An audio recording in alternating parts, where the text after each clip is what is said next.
Tahukah kalian bahwa untuk mendapatkan karyawan terbaik bagi perusahaan, perlu dilakukan proses seleksi yang tepat. Proses seleksi menjadi yang terdepan dalam menyaring talenta terbaik bagi perusahaan, sehingga perusahaan akan diuntungkan dengan adanya karyawan yang memiliki kualitas yang baik. Namun, bagaimanakah proses seleksi itu dilakukan? Kita akan membahasnya dalam video ini. Pertama-tama, kita akan mulai dari pengertian. Menurut Malayu PH Hasibuan, seleksi adalah suatu kegiatan pemilihan dan penentuan pelamar yang akan diterima atau ditolak untuk menjadi karyawan perusahaan. Selanjutnya, apa sih tujuannya? Tujuan dari proses seleksi ini ialah 1. Menjamin perusahaan memiliki karyawan yang tepat untuk suatu jabatan atau pekerjaan. Kedua, memastikan keuntungan investasi SDM perusahaan. 3. Mengevaluasi dalam memperkerjakan dan menempatkan pelamar sesuai minat.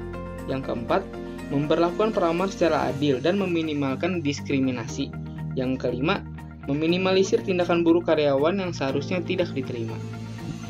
Dalam melakukan proses seleksi SDM, perusahaan melakukan beberapa metode seperti 1. Metode non-ilmiah.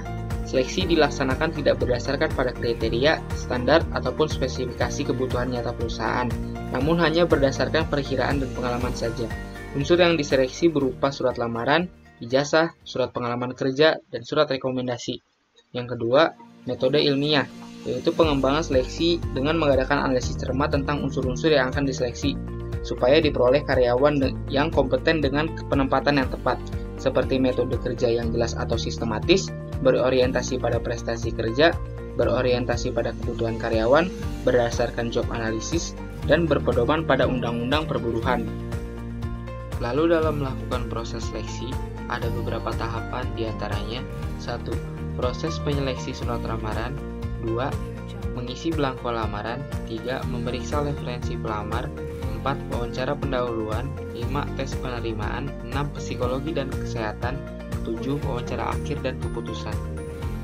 Namun, dalam melakukan proses seleksi, ada beberapa kendala yang dihadapi, seperti 1. Tolak ukur, yaitu kesulitan menentukan standar yang akan digunakan untuk mengukur kualifikasi seleksi secara objektif, seperti kejujuran dan kesetiaan dari para karyawan.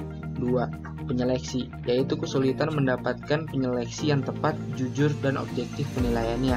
3. Pelamar, yaitu kesulitan mendapatkan jawaban yang jujur dari pelamar. Pelamar selalu berusaha memberikan jawaban mengenai hal yang baik-baik saja, bukan tentang dirinya secara pribadi. Agar lebih jelas, mari kita ilustrasikan ini dengan contoh kasus sebagai berikut.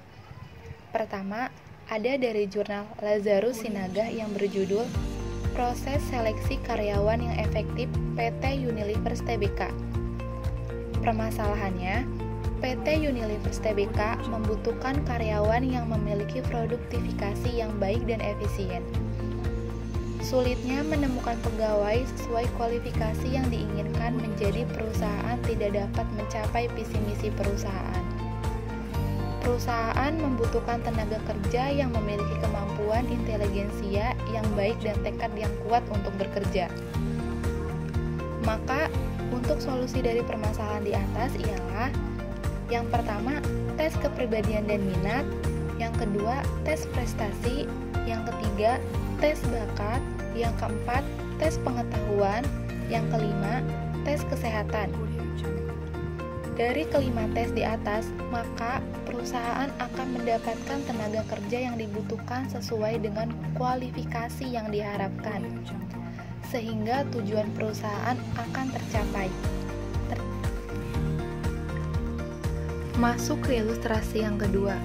Ilustrasi yang kedua berasal dari jurnal Diandro Rizko Siswanto, Lindawati Kartika yang berjudul Strategi Rekrutmen dan Seleksi Jabatan Underwriting Staff pada PT Asuransi MSIG Indonesia. Permasalahannya, PT Asuransi MSIG mengalami kerugian dari tahun ke tahun akibat kalah saing dengan perusahaan asing. Karena telah berlakunya MEA, beban perusahaan semakin bertambah seiring dengan ukurannya karyawan yang kompeten dalam bidang underwriting staff, sehingga menyebabkan karyawan bagian lain harus lembur untuk melakukan pekerjaan lain di luar bidangnya. Maka solusinya, melakukan rekrutmen dari underwriting staff di PT Asuransi MSIG Indonesia dengan cara membeli karyawan dari luar dan menyeleksi berdasarkan seleksi berkas, tes tertulis, wawancara, dan hasil psikotes serta tes kesehatan.